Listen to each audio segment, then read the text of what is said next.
যশোর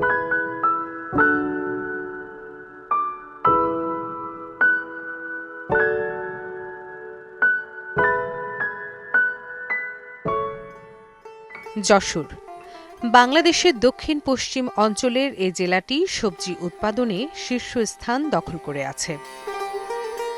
সবজি উৎপাদনে দেশের এই অঞ্চলটি গুরুত্বপূর্ণ ভূমিকা পালন করে থাকে। কৃষি সম্ভাবনায় এই অঞ্চলটি সবজি চাষের বিশেষ উর্বর ভূমি হিসেবে বিবেচিত হলেও জলবায়ু পরিবর্তন, সঠিক জ্ঞানের অভাব এবং বিভিন্ন অব্যবস্থাপনা কাঙ্ক্ষিত লক্ষ্য অর্জনে অন্তরায় হয়ে দাঁড়িয়েছে। আমরা তো সবজি চাষ করি, সবজি চাষ করতে গেলে সমস্যা হয়। এই যে খেতে পোকা লাগে, তখন দোকানে যে আমরা বলি ওরা হয়তো ওষুধ দেয়, সেটা আমরা নিয়ে এসে ব্যবহার করার পরে হয় সেটা একটু কমে, আবার যদি না কমে আবার যাইতে হয়। তারপরে আবার যখন বৃষ্টি হয় তখন তো ডুবে যায়, তখন সেটা মার যায়, সেটাই আর হয় না। আর যখন প্রচুর খরা হয় তখনও এরকম পানি পায় না, সেজন্য সবজি ভালো হয় না। আবার এই যে সবজির ক্ষেত্রে ঘাস হয়, সে ঘাসটা নিড়ানোর জন্য এই জায়গায় প্রচুর ব্যয় হয়। এই গাছের যে ভাইরাস ধরে বিভিন্ন রোগ আসে, এই রোগবালাইগুলো আমরা আর কি প্রতিকার করে বুঝে পারি না।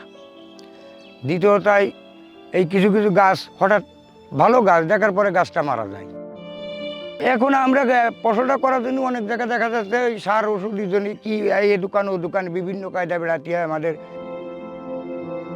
এক মৌসুমে এক সময় একটা মৌসুম আসে, সেই মৌসুমে আমরা করি। তারপরে ওই রাসায়নিক কিছু ওই সার দোকান থেকে তারাই যেটা বলে ওইটাই আমরা দিই। আমরা আসলে ভালো বুঝি না তো।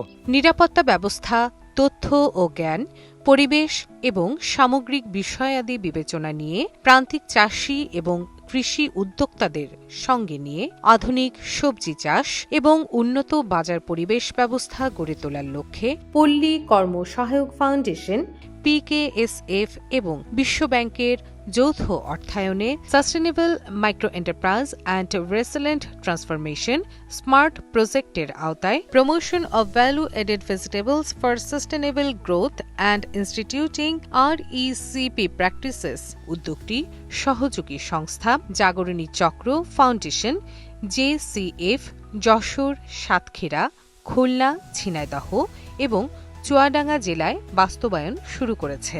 বাংলাদেশের যশোর, ঝিনাইদহ, চুয়াডাঙ্গা, কুষ্টিয়া আমাদের এই অঞ্চলের কৃষকরা সবজি চাষের উপর নির্ভরশীল। আমাদের কৃষকরা সবজি চাষ করে পুরনো প্রযুক্তিতে। কৃষকেরা সবজি উৎপাদনের সাথে যুক্ত থাকলেও তারা কাঙ্ক্ষিত অর্থনৈতিক উন্নয়ন অর্জন করতে পারছে না।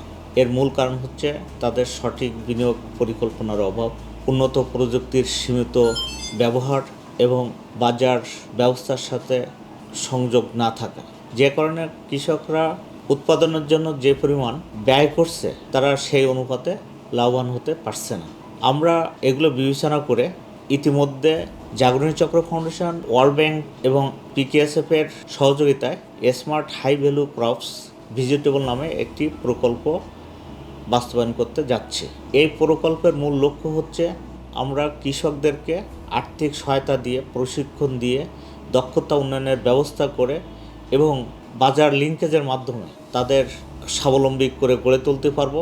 এর ফলে তারা উন্নত প্রযুক্তির মাধ্যমে কম খরচে সবজি উৎপাদন করতে সক্ষম হবে। এই প্রকল্পের আরেকটা অন্যতম শর্ত হচ্ছে যারা জাগরণী চক্র ফাউন্ডেশন থেকে ঋণ গ্রহণ করবে শুধুমাত্র তারাই এই প্রকল্পের আওতাভুক্ত হতে পারবে এবং এই প্রকল্পের যে সমস্ত সুযোগ সুবিধা আছে সেগুলো ভোগ করতে পারবে। স্মার্ট প্রজেক্টের উপপ্রকল্পে বেসলাইন স্টাডি বলছে এখানকার চাষিদের লাভজনক সবজি উৎপাদনে সময় উপযোগী সঠিক জ্ঞানের অভাব, পুরনো পদ্ধতিতে সবজি উৎপাদন, অপরিকল্পিত উৎপাদন ব্যবস্থা এবং অপরিচ্ছন্ন পরিবেশ লাভজনক সবজি চাষে এ অঞ্চলে প্রধান অন্তরায় হয়ে দাঁড়িয়েছে। যশোর জেলার বাঘারপাড়া উপজেলা একটি সম্ভাবনাময় সবজি উৎপাদনকারী উপজেলা। এখানে প্রায় 1400 হেক্টর জমিতে বিভিন্ন রকম সবজি চাষ করা হয়। তো সবজি চাষের ক্ষেত্রে আমাদের কৃষকদের কিছু চ্যালেঞ্জ আছে, যেটা আমরা যদি বলি যে এগ্রিকালচারাল ইনপুট যেটা বীজ, সার, বালাইনাশক এই জিনিসগুলো সম্পর্কে আসলে আমাদের চাষিদের কিছুটা জ্ঞানের অভাব আছে। তারা আসলে সঠিক অনেক সময় বীজের জাত সম্পর্কে, ফসলের জাত সম্পর্কে অবগত নয় এবং সার প্রয়োগের ক্ষেত্রে তারা অতিরিক্ত সার ব্যবহার করে থাকে এবং বালাইনাশকের ক্ষেত্রেও যে বিভিন্ন রকম বালাইনাশক আছে, বায়োপেস্টিসাইড যেটা কিনা আমরা বলি IPM, বিষমুক্ত সবজি উৎপাদন, এই ক্ষেত্রে তাদের যথেষ্ট জ্ঞানের অভাব আছে এবং আমরা চাই উচ্চ মূল্যের ফসল উৎপাদন। তো এই ক্ষেত্রে যেটা যে একটা ফসল আসলে সবাই যখন চাষ করে তার আগে অথবা পরে, বিশেষ করে আগাম যদি চাষ করা হয় সেটাকে, সেই ফসলটাই তখন কিন্তু উচ্চ মূল্য হয়ে থাকে। তারপরেও আমাদের অন্যান্য যে অফ সিজনের যে জাতগুলা আমরা ফুলকপি বলি, বাঁধাকপি বলি, এগুলা সবই হচ্ছে হাইব্রিড, যেটা কিনা বিদেশ থেকে নিয়ে আসতে হয় এবং এর বীজের মূল্যটা অনেক বেশি। বীজের মূল্য বেশি থাকার কারণে চাষিদের হচ্ছে এই যে প্রাথমিক খরচটা অনেক বেশি পড়ে যায়, যেটা কিনা তাদের একটা মানে অনেকেরই এই পুঁজিটা থাকে না। তো এই পুঁজির একটি ঘাটতি আছে। আমাদের সবজি চাষের সমস্যা হলো যে চাষই করি না কেন 100% লাভবান হতে পারি না, খালি ভাইরাসের কারণে। কারণ এই বেগুন 30,000-25,000 পিস বেগুনের চারা রোপণ করার পরে 1 মাসের পরেই আছে ওর দেখা দেয় আছে ভাইরাস, একটা পাতার অর্ধেক মারা যায়। মারা যাওয়ার পরে ওই গাছটা যখন 15 দিন বয়স হয় তখন টাইনে উঠে ফেলা দিলে দেখা যাচ্ছে ওর ভিতরের যে শিকড়, নিচের যে শিকড়, ওই শিকড় একটাও মানে ভালো নাই, লালচে ধরনের হয়ে গেছে।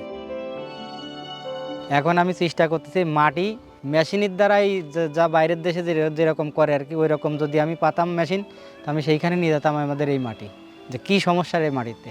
পদ্ধতি বলতে আমরা টালের চাষ, অতিরিক্ত খরচ হয় আমাদের, আসলে আমরা অর্থ করেও পারি না, কিছু ঘাস হয়ে যায়, কিছু ফসলে ভালো একটা জুত হয় না, পুঁজির সাপোর্টটা আমরা পাই না, প্রশিক্ষণ পাইনি।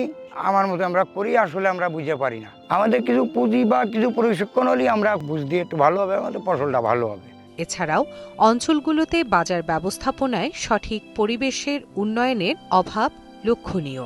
আর হিসেবে কিন্তু উন্নয়ন নাই, কারণ ড্রেন নাই, চান্দি নাই, তারপরে কৃষক আইনে মালামাল ন্যায্য মূল্য অরিজিনাল পায় না, রাখবো যে জায়গাটা পানি দিয়ে দেবো সেরকম কোনো পরিবেশ নাই। টয়লেট যা আছে ও জায়গা যাওয়া যায় না। কৃষক আইনে যে মালামাল ন্যায্য মূল্য পায়, যদি ভালো জায়গায় রাখতে পারে, বাইরে তো যারা চালানি মাল আনে তারা যারা রাখতে পারে, সেই কাজ যদি থাকে তাহলে সেটা বেশি ভালো হয়।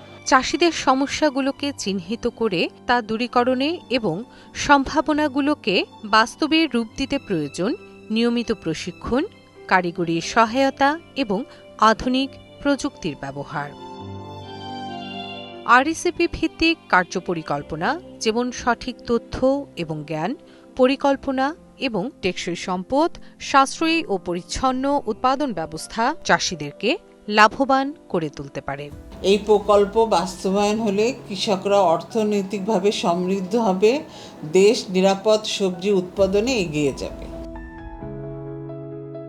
এই প্রকল্পটি বাস্তবায়িত হলে প্রান্তিক এই চাষিদের দক্ষতা বৃদ্ধি পাবে এবং সম্পদের সঠিক ব্যবহারের মাধ্যমে সবজি চাষে উদ্বুদ্ধ হবে।